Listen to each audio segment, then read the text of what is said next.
Okay, so I'm going to go ahead with my introduction here. Oops, we have one more joining us right now, an important person joining. Um, so great, I'm going to roll right into this. Welcome to the Falmouth Art Center's June virtual art reception. I'm Laura Reckford, Executive Director of the Falmouth Art Center. We are recording this because some people signed up and couldn't make it. So we'll be able to send the link to them and any of you who want to see it a second time. We've been doing these virtual art receptions since last September, and they have been a great way to meet the artists who are currently on view at the Art Center. We are in this transition time, so you're the first ones to hear this, that we are going to segue into in-person, sort of a modified in-person reception for next month as people are getting more comfortable joining. We'll probably have it outside and then allow people to come in smaller groups to the Art Center. So we are at that time of transition, but we've had a lot of people coming to the Art Center this month to see these shows and really all through this year. And in fact, our art sales have been double what they normally are. So we feel very good about that, certainly. Our three shows this month are Special Spaces, Special Places in our Herman Gallery, and from Shiraz to Falmouth, the works of Manu Kanbabe in our Siegel Gallery on the second floor. And in our Landau Partan Gallery, we have Blue, the 21 in Truro artists. And so this virtual reception will give you an insider look at those shows, how they came about, and some of the thinking of the artists behind the work.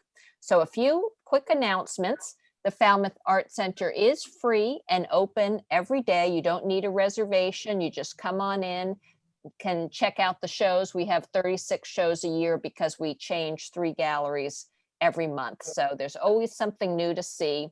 Other things going on, we are gearing up for our kids and teens art and clay summer camps. Those are all full.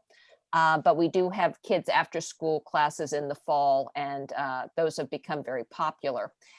We are continuing our art and clay classes in person, and we'll have a couple remaining on Zoom, and you can check out our website for those. We do have 2 very special activities coming right up, and one is in 1 week, we will have our online auction that will be live, and you can get the link from our website.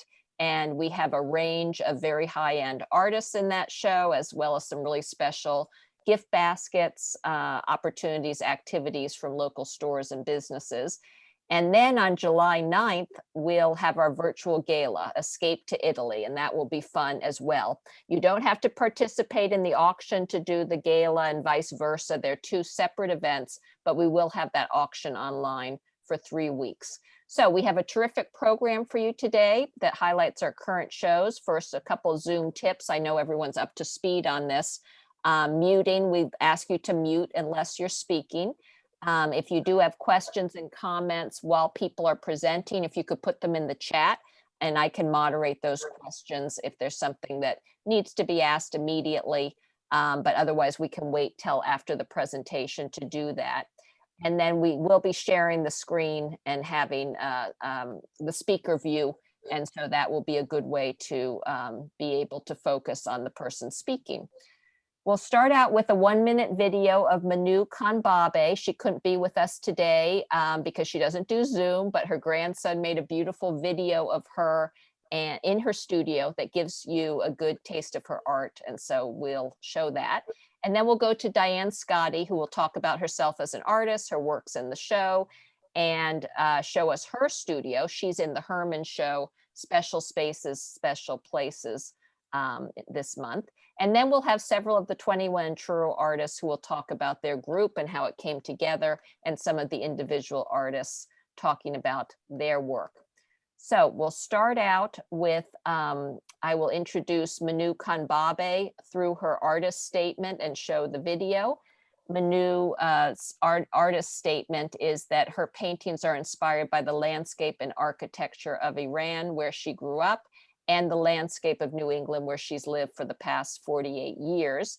She currently resides with her husband in Western Massachusetts. She received her art education at the College of Fine Arts in Tehran and graduating with a BA in graphics design. She's been painting for over 40 years, has maintained her studio and gallery at Indian Orchard Mills for over 25 years. Her artwork is exhibited widely. Her worldly views and much traveled experiences through the lens of her favorite subjects, seascapes, landscapes, garden scenes, and Persian architecture are the themes of her latest works on display here. And so with that, I am going to show her video. So, and people are continuing to join, which is completely fine. And I am going to get her video going here, and it's a 1-minute video of her work. So we'll do that first.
So that is Manu Kanbabe, and you can see she has a beautiful studio. And so now we are going to turn it over to, and by the way, Manu's show goes till the end of this month, like all 3 of the shows. And so there's still time to see it. She has sold several works, and so it's definitely worth seeing that show while it's still up. Okay, now we're going to go to Diane Scotti, who's going to talk about herself as an artist, and also I'll show her works in the show, and then she'll show off her studio. So I'm going to highlight Diane and turn it over to her. Welcome, Diane. Thank you so much, Laura. Thanks for having me in this opportunity. And thank you everyone for joining this segment. Okay, my name is Diane Scotti. I'm a multimedia artist. I have a passion for art since I was a little girl. Art runs in my family. We have lots of talented different media musicians, artists, crafters, artisans, potters in my family. So it was kind of hard to get away from it. My father was a woodworker. I have a studio here in Falmouth. I had a larger one in Walpole a year ago. We just moved permanently to Falmouth in July. My studio's name is Good Heart Studio. It's derived from my maiden name, which is Vadboncar. It's French heritage, and the translation is Go with Good Heart. So that's where the Good Heart Studio comes from. So like I said, I'm a multimedia artist. I was self-taught until I was in my late 40s when I got my degree at Mass College of Art in art education. I taught for 15 years without a degree. I started volunteering at my son's school when he was in kindergarten, and I ended up being the school's art teacher one day a week, teaching 7th and 8th grade art. And then my principal recommended me to another school, private school, where I taught K through 6. And I did that for 15 years. And after that, I decided to go and see if I needed any more education. And so I went full-time to Mass Art and got my degree there. Like I said, I'm a multimedia artist, so I do everything. Pastels, watercolors, some oils, a lot of drawing. I think, yeah, stained glass. I think over my life, I've done and tried just about every possible art or craft that there is. I'm loving my Monday morning painting group. A lot of wonderful people. The art center's been a godsend.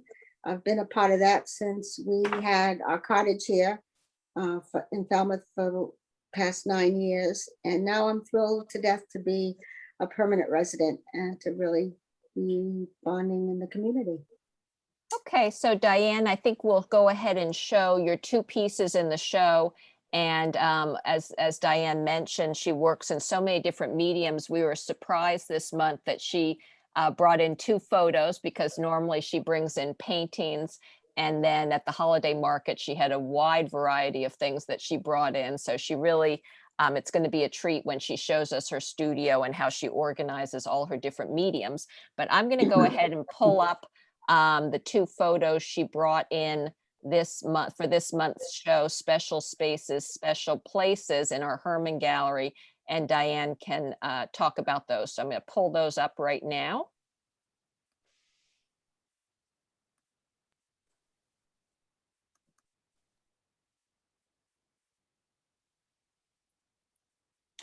This first photograph is my husband with reading a bedtime story to my grandson.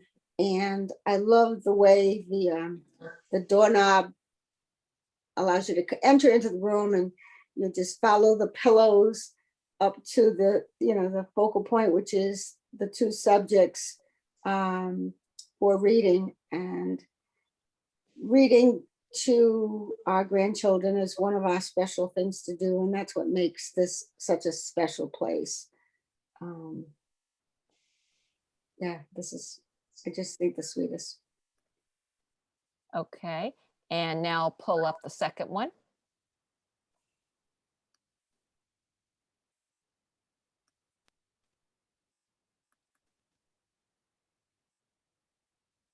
So this is my grandson, Salvador. He's looking into an exhibit of, I believe, the gorillas at the Franklin Park Zoo. Anywhere my grandchildren are is a special place to me. This particular photograph inspired me to do another painting, which I'll show you in a moment, of Salvador looking in at a different reflection. If you look carefully in the background, because the enclosure was 2 different directions, you can see in the background the profile of a little girl who's walking around the corner. And I just thought that was really an interesting aspect to the photograph. Okay, so I will stop the share on that one. And then Diana's going to show us around her studio. Yeah, so let me just start. I'm going to lift up the iPad and just take you to, how do I flip this over?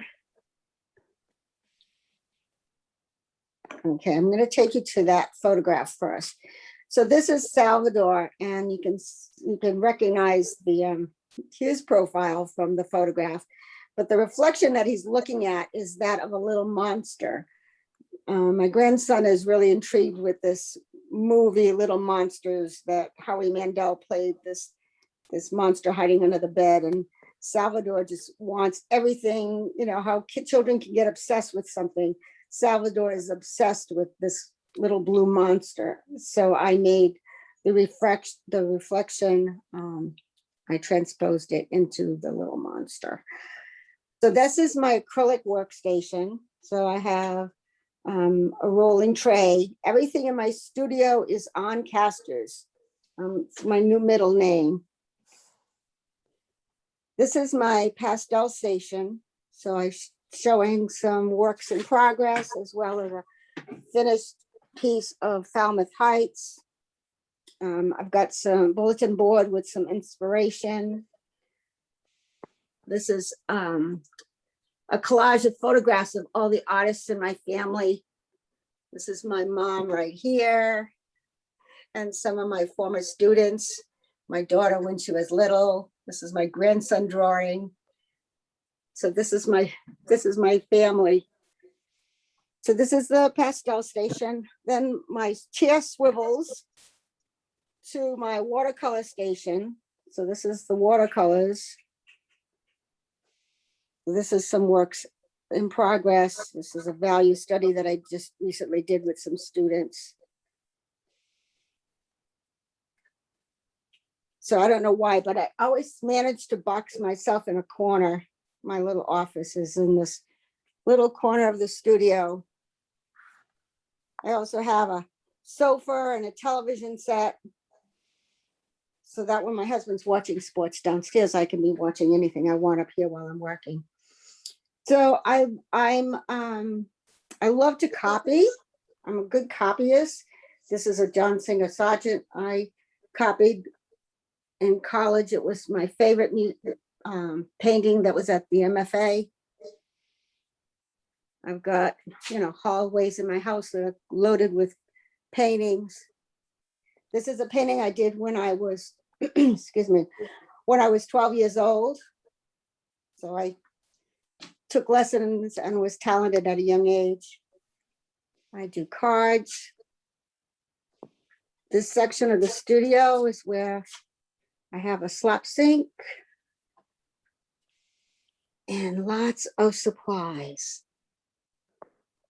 So the upside on being a multimedia artist is that I can do anything I want. I can experiment with anything. The downside is there's so much stuff. I'm going to paint on rocks and shells, anything that sits still long enough. I do face painting. So now we're coming in, sorry if I'm making you dizzy. Now we're coming into the part of the studio that Sigrid will appreciate the most. And this is storage. I've got this giant over the garage space where I have paper and ribbon and extra easels and canvas rolls, bins of frames waiting for artwork to be inserted in them, canvases, boxes of canvas, mats, pretty window, shelves of boxes filled with buttons and glitter, glide away and reveal more artwork that's stashed in the back. When I lived in Walpole, I was part of the Norwood Art Association, and we had, in Norwood, we had a gallery in a giant mill. And I was fortunate enough to exhibit my work in this mill. And we had an enormous space, and I had ranging, from 3x5s to 3-foot paintings. I had about 200 paintings in this space. And unfortunately, we lost the space and all the artwork had to come home. So there it is inside that storage space. So this is my studio. I love what I do. I do it every day. And I'm very blessed to have this space and to have the gift that I have. And thank you for having me today. Thank you, Diane. Does anyone have any questions for Diane while we have Diane here? And she'll also be available at the end for questions, but I'm going to remove the spotlight and put it on gallery view and see if anyone wants to ask a question of Diane while we have her. And Shirley, are you trying to ask a question? I see your hand going, but no, you're okay. You're on mute, Shirley, but I saw your hand there. So, okay. So I think, thank you. Oh, whoops, I see a question from Charlotte. Yes, Charlotte, you're on mute and you can go ahead and ask your question. Diane, that was fascinating to see your work and your studio. Thank you very much. The painting of your grandson, looking at the little monster, is that acrylic? Yes, it is. Yes, it is. Yeah, you couldn't really tell. Mostly acrylic looks so different from oil, and that could have been either one. Right, I love the way use, when I paint in acrylics, I use a retarding medium, and I also use a gloss medium, and that helps me get that fluidity that oil paint has, that acrylics have the tendency not to have. So I really have to work at getting that blending effect with acrylics. Thank you. You're welcome. Any other questions for Diane while we have her? And you'll have an opportunity at the end if someone thinks of something when we're after we're done. And so, good. Well, without further ado, and thank you so much, Diane, and that was a wonderful welcome. tour. And I'm going to turn it over to Jane Lincoln to talk about the 21 in Truro group. Welcome, Jane, and I'm going to spotlight Jane. And here we go. Hi. Hello. Hi. Yes, so we have the invitational show in the entryway. Thank you to the Falmouth Art Center for inviting us. This exhibition in blue welcomes the start of the summer season on Cape Cod. And this fall will mark our 23rd years the group has been meeting together. We did last year have to cancel being together because of COVID, but we're going to be together again this fall. So we only had to take 1 year off. That was sort of a sense of blue to all of us. So another kind of meaning for the title of the show.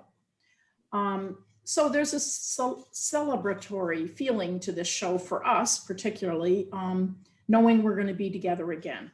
So I hope you have a chance to visit the show and see all the works. I have a photo of our group that was taken by Kate Nelson in our group. And if you want to put that up, Laura, I can, Okay, I can tell everyone who we are. Yep, I'll put that up. Okay.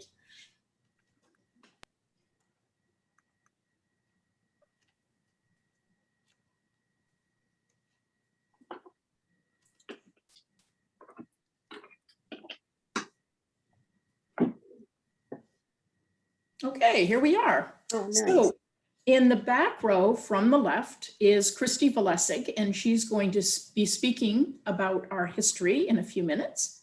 Next to Christie is Martine Jor, Sarah Fielding Rickey, Suzanne M. Packer, myself in the orange and purple, Mary Alice Eisenberg. She just did a demo for the Cape Cod Museum of Art on Thursday. And furthest in the back row on the right is Lorraine Trenholm. The middle row we have, starting at the left, Julie Olander, Laverne Christopher, Jerre Moriarty, who will be speaking about white line block prints soon. She's got the hat on. Malou Soren, Linda Young, Jane Eccles, and furthest right, Joyce Zavorskis.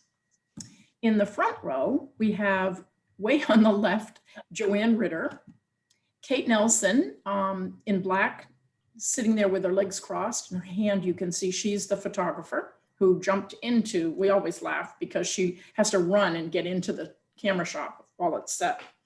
Next to her is Carol Odell, Michele Dangelo, Heather Bloom, Susan Hollis in the bright red, and then next to her, Rosalie Nadeau. And Rosie will be speaking today as well about plein air painting. So thank you, that's our group. And we have a short video to play for you that Michele Dangelo recorded And it will give you a sense of the cottages we're in and where we go and what we do for the week. Okay, so now I'm going to pull up the video. Okay, it's about 3 minutes, so it's short and sweet. All right.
You know, you're right. I haven't been making.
Okay, thank you, Laura. And thank you, Michele, for the video.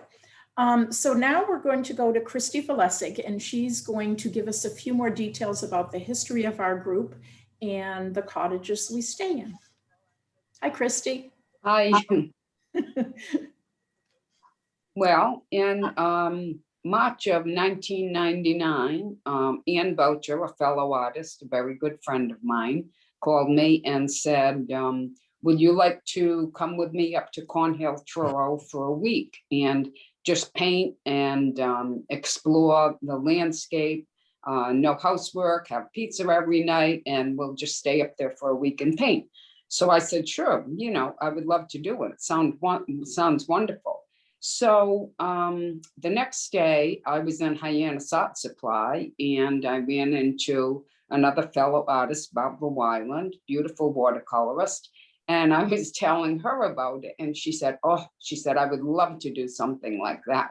So I said, well, let me ask Ann, you know, it was supposed to be just the two of us, but let me ask her if you can come along. Well, that night I called Ann, and Ann said that she ran into Joyce Ewing, and Joyce said the same thing. She said, oh, I would love to do that.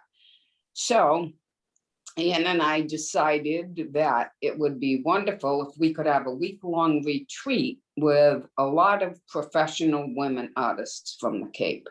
So we contacted the owners of the Cornhill Cottages, and they said that there were X amount of cottages, and we asked how many beds were in each. So we counted the beds, and we came up with 21. So then she and I got on the phone and we called all our professional artists. We just wanted professional women.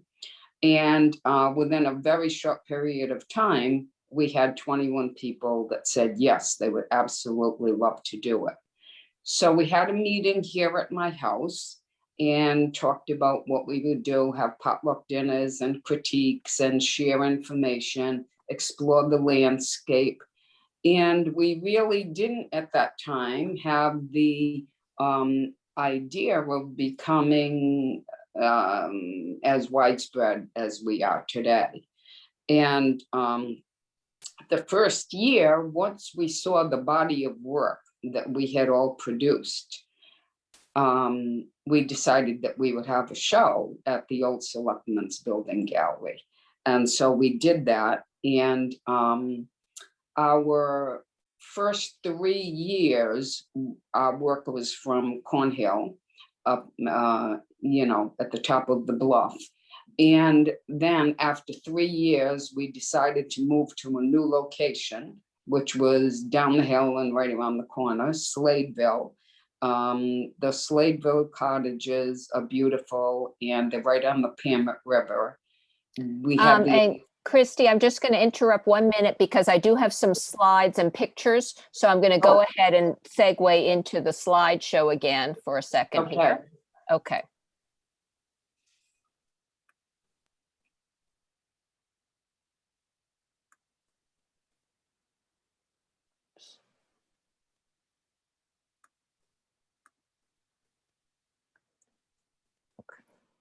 And these are the cottages up on Cornhill. And these cottages this way, they're facing the ocean on one side, which we had a beautiful, beautiful sunset and a sunrise in the morning. And if you go to the back of the cottages, it goes farther down the hill. And in the evening, we had sunset. It was absolutely gorgeous. And as I said, we were there for 3 years. It was very cold. The cottages were not heated. And we literally could see the sunlight through the boards and the walls. So we decided that we would move, if we can show the next slide, move here to Sladeville, which is beautiful. And like I said, it's down the hill and around the corner, and it's on the Pamet River. There we have enclosed porches. We have a fireplace so we can light a fire, and it's beautiful, beautiful landscape. And so we moved there on our 4th retreat, and we have been there ever since. And as I said, that first year we had such a great body of work that we decided to have a show, and we did, and we had a great turnout.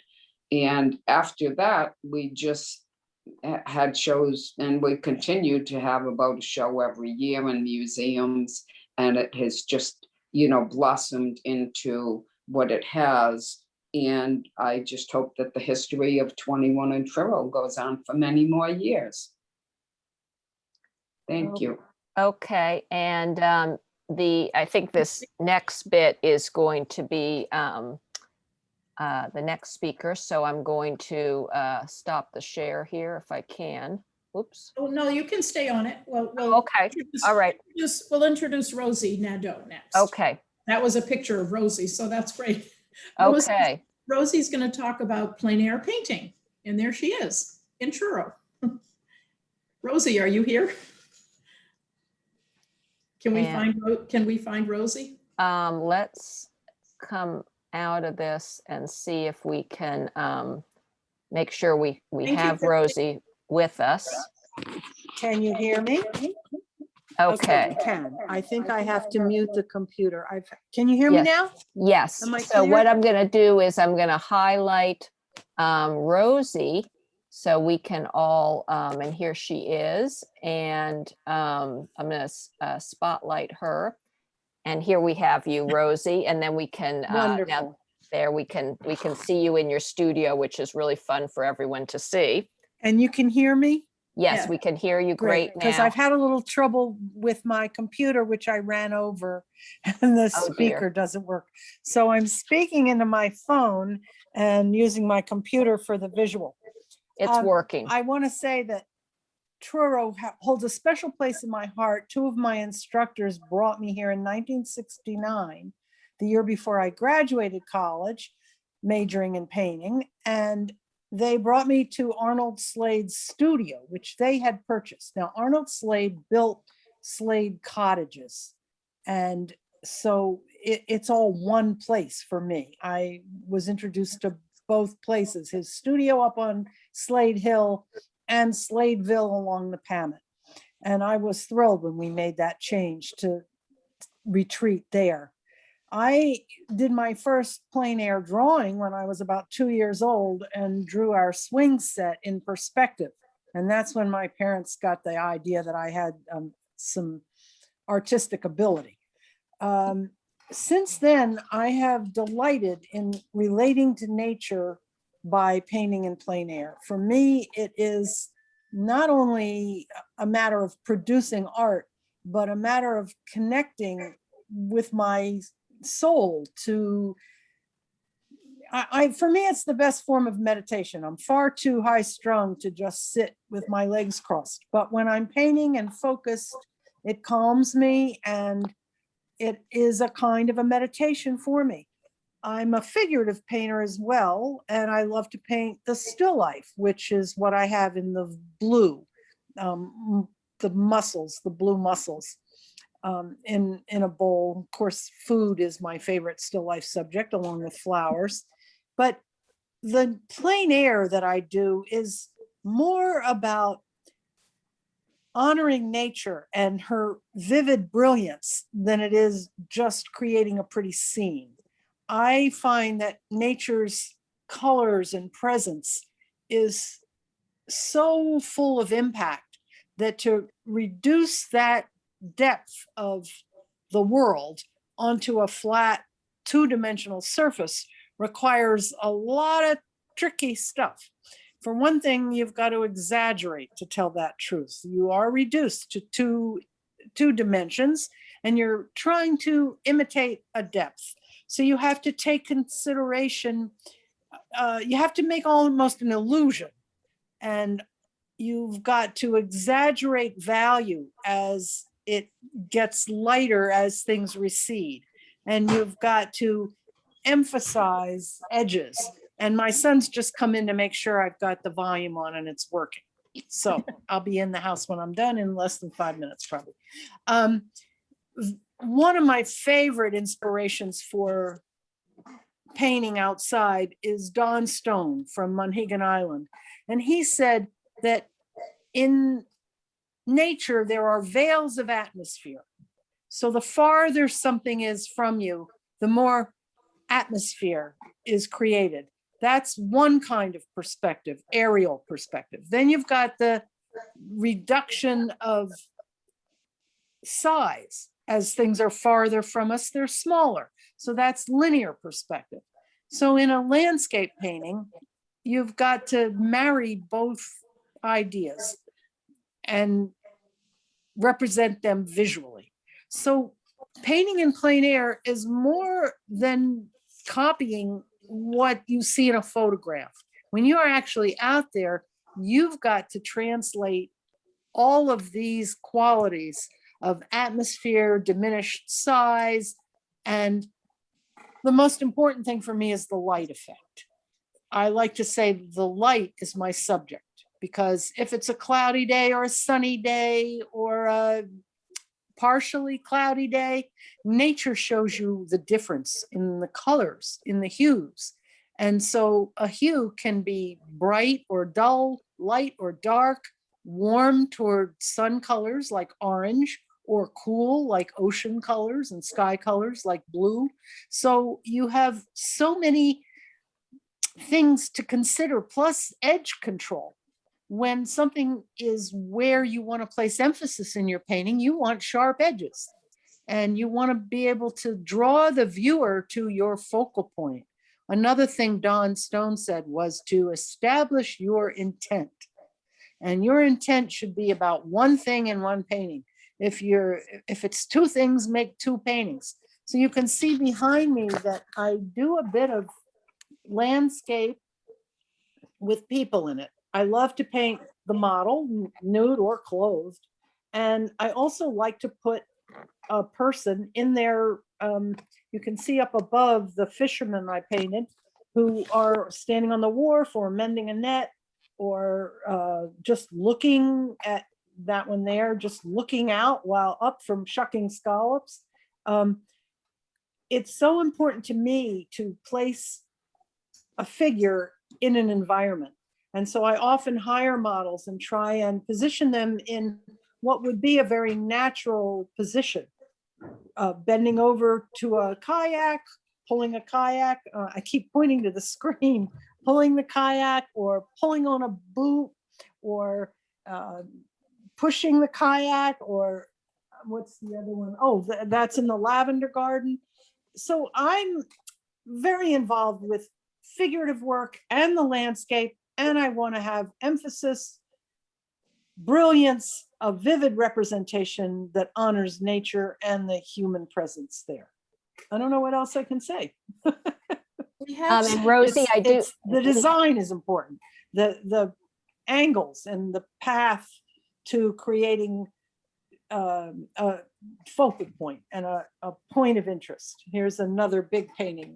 That's pretty big for me. And another painting of mussels. So I am all over the place, but only work in two mediums, pastel and oil, both opaque mediums. Maybe we Unlike can see our some, former artist who is a multimedia artist. But I think I've used up my time here and probably tapped well- my enthusiasm. Well, no, Rosie, we also do have some slides in the slideshow. So I didn't know if we should go to that. And I think some of them are supposed to be sort of part of your presentation because they have people painting on plein air. So Wonderful. So I'll pull those up. Wonderful. Thank you, Rosie. Thank you, Jane. Thank you for pulling this together.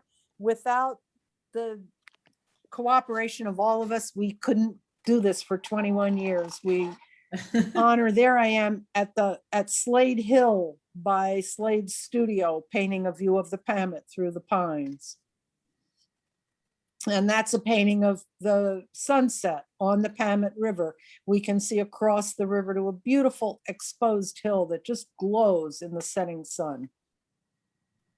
Hard to do it justice. There's Kate Nelson painting outside. Now, Kate doesn't paint representationally, but she is inspired by being in nature. And I believe that is Jerry standing on the little bit of a dock there. Again, inspired by nature and painting from her soul. Thank you, Rosie. So next we're going to go to, whoops. Sorry. That's great. Stay right on there. And next we're going to go to Jerre Moriarty, who's going to talk to us about white line printing. And I just want to, and thank you, Rosie, and I'm going to just find Jerre so that we can highlight her and then, and here she is, and spotlight her for everyone. And Jerre, I think you might be on mute, but so I want to make sure you come off mute. And then when you're ready, I will start the slideshow. Okay, I'm off mute Yes. for once in my life.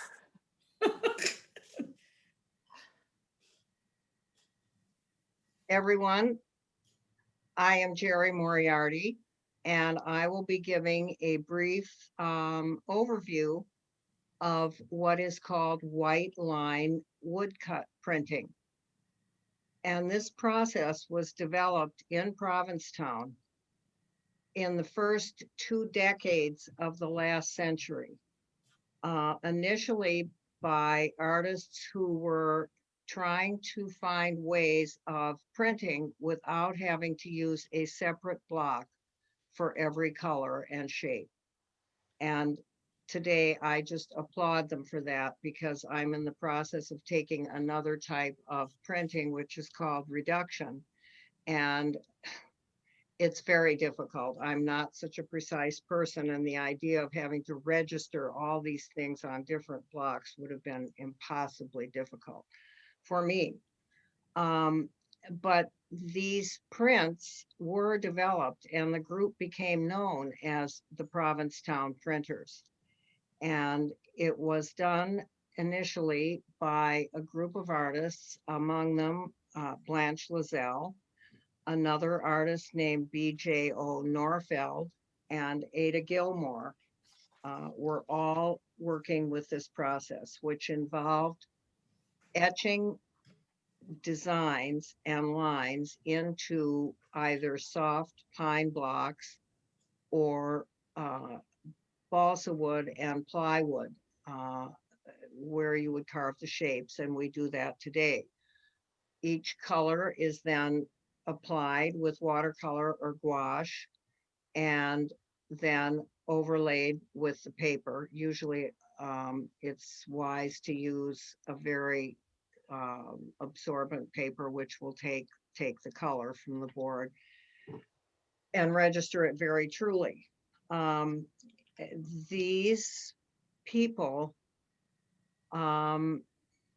really expanded the process, and it went down through the generations through a woman named Farrell Sibley Worthen, and ultimately in that family, her granddaughter, Catherine Lee Smith, who today is alive and well in Provincetown, and she teaches and she exhibits her wonderful white line prints. I'd like to show an example next of the work of Ruth Hogan. And Ruth Hogan is a former member of our group of 21, and she really absorbed that process and used it just brilliantly.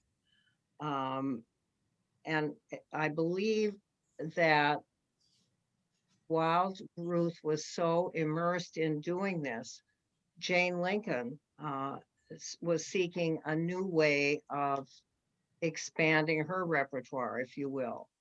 Jane, of course, is known widely for her cranberry bog paintings and all of her other beautiful still lifes. Can I interrupt for 1 second? Laura, can you put up the images for us? Yes, I wasn't sure if you want me to start on the images, Jerry, and so Yeah, I'll pull yeah. those right up. Okay.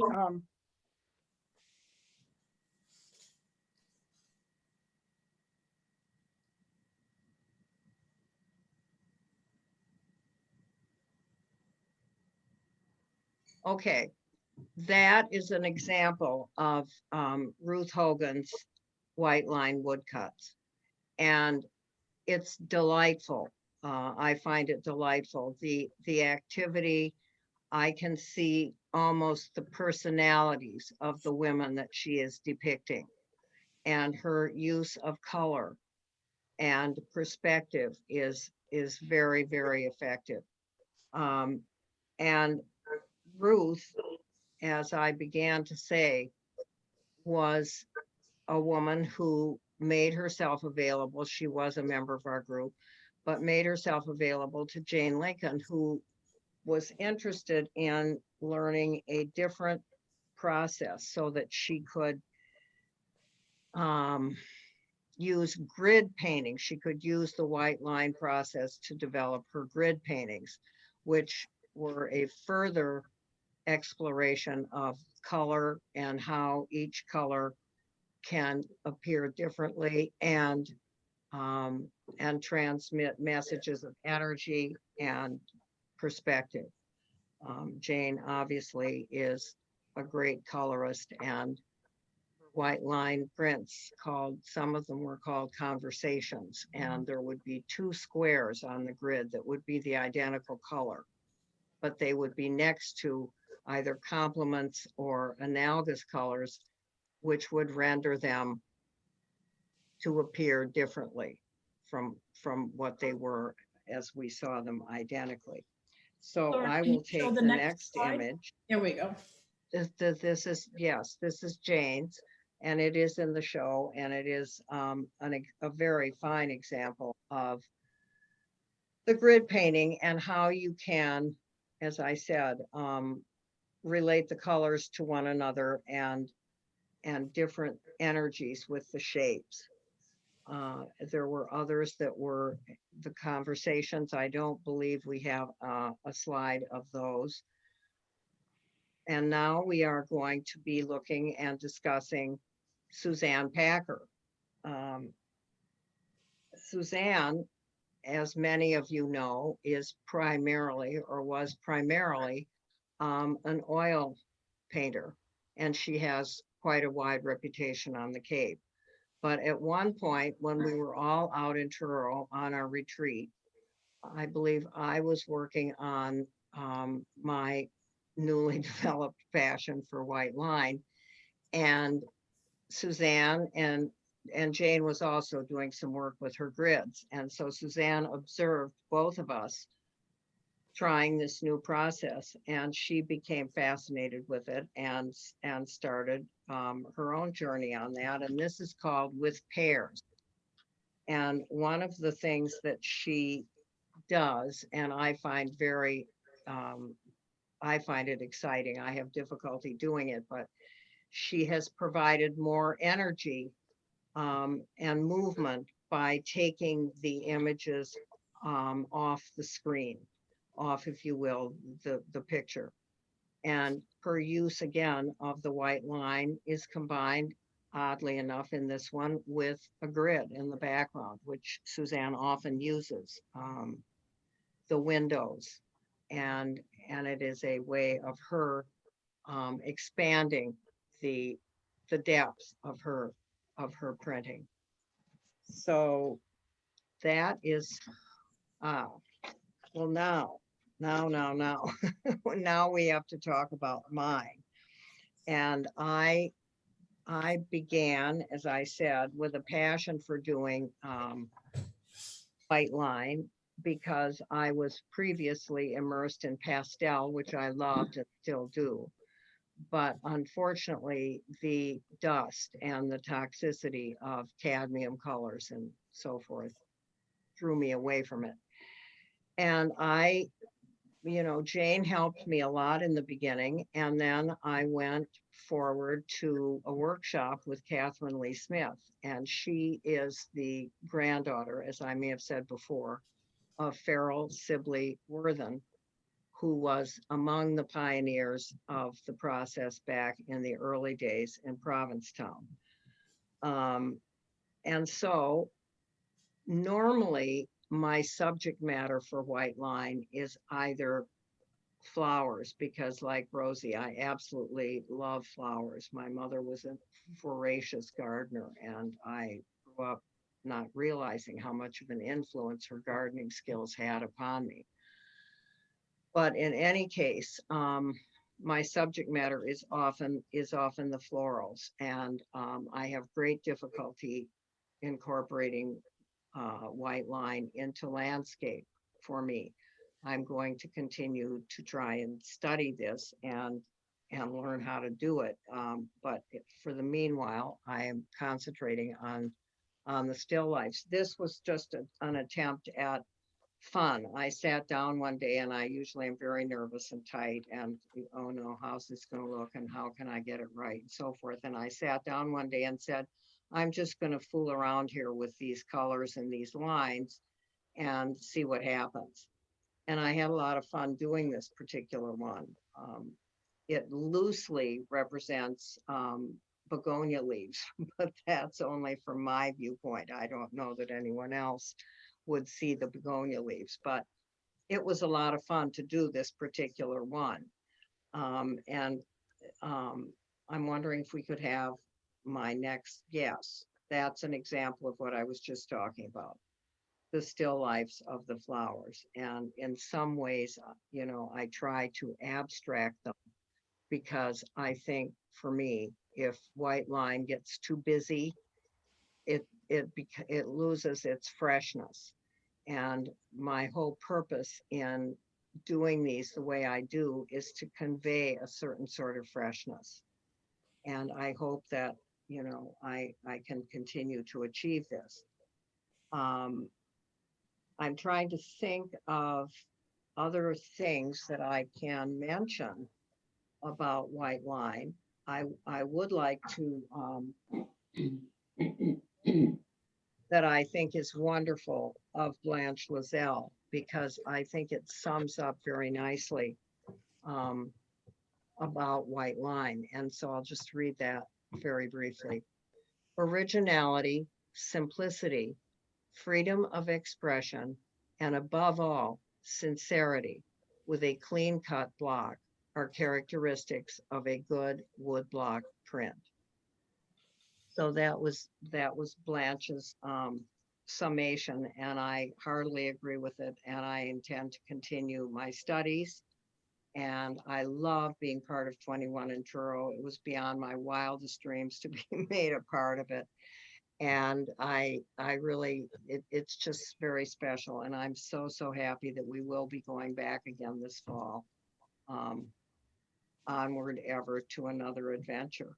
And I love my cabin mates. So I Thank look you, forward to seeing all of you in the fall. Thank you, Jerry. Thank you, Jane, for getting the show together and doing such a beautiful job. And you Thank- too, Laura and Suzanne, if you're looking. My pleasure. And now I will pull up Jane on the spotlight. Jane, did you want to I'll just add wrap. anything? Sure. Thanks. Oops. Let's see what's going on here. Oh dear. You want me just to speak without? Yeah, the- you can just keep going and I will I'm figure this hoping- out. I'm hoping that this presentation shows the influence that the 21 artists have had upon one another. We help each other, we teach each other, we influence each other. And I think because of that, our work has continued to grow over the 23 years. I would like to mention that we have a show currently at the Cape Cod Museum of Art in the large skylit gallery, and it's called Visions Revisions.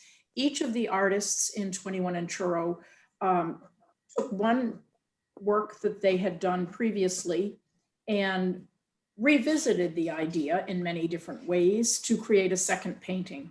So you will see two works by each of the 21 artists exhibited, and the show will be up at the Cape Cod Museum of Art until August 1st. So if you like our show at the Falmouth Art Center, I recommend you take the trip out to Dennis and see another show of ours. And think of us as we're going out this fall again for our 23rd year. Thank you to Laura and the Art Center for inviting us. Thank you all, and I'm sure we will have some questions. So I'm going to go to my gallery view and see everyone and see if anyone has questions for.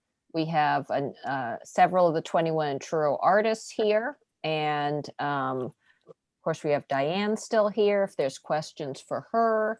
And and I'll just share, you know, when I first came to the Cape 27 years ago, so I'm a newcomer, one of the first art shows I went to was the 21 in Truro show at the old Selectmen's building in Barnstable. And I did purchase one of those paintings, and I love to go to Truro. I've gone with a group of friends for many years and stayed at the Cornhill cottages. So it really spoke to me, and I've been following them. So when there was an opportunity to have them at the Art Center, I was really, really thrilled about that. So I appreciate all the work all of you do, and the variety is so interesting as well. I think someone has written in a question. Yes, here's a question. In all those years, did you ever add or lose members? Christie, you want to go with that? Yes, we did. Some members, for personal reasons left. We did have one member, it was just one member pass away. And so, yes, we did have new people come in, and some people, several people moved away and were coming back and forth, and it got to be a little bit much. But yes, so we have, replaced the members, and we will just, continue to do that. We're all getting older now. So, okay. Okay, thank you. Other And I would like questions? to add one thing that I forgot to mention earlier. It was at my house when we had the meeting here, and Jane Lincoln was the one that came up with naming us 21 in Truro. That's very important. 21 beds. And I'm seeing some really intriguing studios behind some people, and particularly my eye is going to Kate Nelson. And I think I'm not sure if I'm looking at a photo of Kate, whether, or that is her. Yes, no, that is actually her, because you were sitting so still. I'm just going to highlight you for a minute because it's really, they're very pretty paintings behind you. And where are you right now?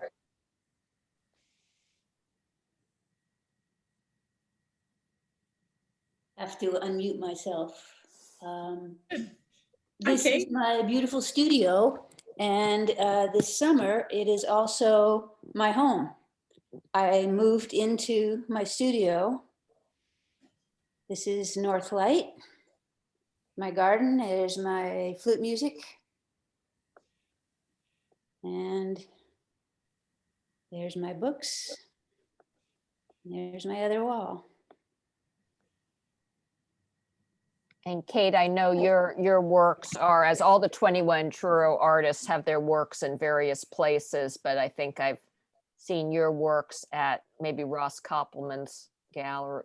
Yes, that's Yes. right. That's right. So I And, just last thought I'd night, highlight yeah. Kate because that was just she had such a striking background behind her there that I couldn't resist. And Kate, you have a show currently at the Cahoon Museum, yes? It just ended. Oh, I'm it just sorry. ended. Yeah. Oh dear, it was wonderful. It Okay, was wonderful, very wonderful. And I see Suzanne is here under the name Catherine Packer, and I'm gonna spotlight you, and I'm gonna change the name. And if you unmute yourself, I don't know if Suzanne, if you want to add anything, because you're one of the leaders and longtime members of the group as well. and I'd like to say while she unmutes that Suzanne helped me hang the show and organize it, and she was my co-chair. Thank you, Suzanne. I wasn't planning to say anything today, so I'm somewhat caught off guard, but yes, this is part of my studio. And what you see behind me are actually two still life paintings. The smaller one was probably done about 25 years ago, and I just hung it recently next to this other one that I did about a year ago. I just noticed I had some of the same shapes, the way I broke up the backgrounds. I just found it very interesting to see the two paintings with so many years between them. So, and I have to say, being part of 21 in Truro is probably one of the best things that's ever happened to me, because it's just such an incredible experience, sharing ideas and thoughts with the other women. And, we work in solitude in our studio. So to have that week together is a real blessing. And it's also enlarged my reality that the Cape is so different in many areas. And the house and studio that we live in is surrounded by trees. We go out to Truro, you can see the water, the sky. So it's a blessing. And I have to thank you all for doing a great job. I was totally fascinated listening to all the 21ers and what they had to say. Thank you, Suzanne. I also want to say Suzanne and I went up to Boston recently and were interviewed in Open Studios by Jared Bowen. So if you go to WGBH Open Studios with Jared Bowen, you can Google it and watch our video. It's a lot of fun, Suzanne. Yes. And of course, Jane has been in the news in a lot of places with various shows this year. Absolutely. So any other questions? I'm looking around to see if anyone has any questions for, yes, I see Charlotte has one. I'm wondering if being organized as a group, although you meet once a year, you interact throughout the year, if being organized and known as a group has had a positive impact on marketing your individual work.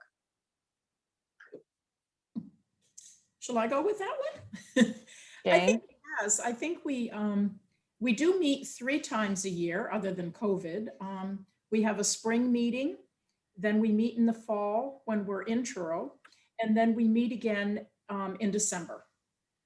And we organize our shows. I think, yes, we do support one another. We attend each other's exhibitions, and we offer assistance and help to each other in a lot of different ways, in writing, in jurying, in critiques. We're a good support system for each other. And because our work is so varied and different, I think we get a lot of different perspectives on our own work, which is very helpful and supportive. So I have found over the 23 years, a lot of support for my own work, and it's helped me grow. So does that answer you, Charlotte? Yes, it does. I'm really jealous. You've had such a wonderful, wonderful group for so long. Congratulations on sticking together. Thank you. We're fortunate. And do any of the other, we have a couple of the other, several 21 Truro artists here, and I see Heather Bloom, Carol Odell, Martine. I don't know if anyone else wants to weigh in while you're here. And any other questions for anyone? And so, well, I guess we'll wrap it up, being as it is 5:08. Oh, here's a question, last minute question. Is there, so this is really inquiring about if there's a way to get in to the 21 Truro group, and a wait list, but I have a feeling it's not really a wait list, but it's more like an invitation, but I'll turn that over to Jane. Well, we're, as Christie said, we're all getting a little older. So I'm not sure. If members do drop out, I guess we meet and decide if we want more members to enter. But I think at this point, we're so rich with one another's company. We're pretty happy the way we are. So yeah, no openings that I know of right now. Thank you all for joining us. Yeah. Thank you, everyone, for coming to this. And if people want a copy of the tape, happy to send. I know a couple people came in late and missed some of it, and I'm happy to send that to those people. So just let me know. And certainly it's always really interesting to see people's studios and hear them talk about their processes. So I appreciate all of you doing that. And the shows are all beautiful this month. So come on in, check them out. And thank you to everyone for coming, and hope to see you all soon. Thank you. Bye-bye. Bye. Right. Hi, Bye-bye. thank you.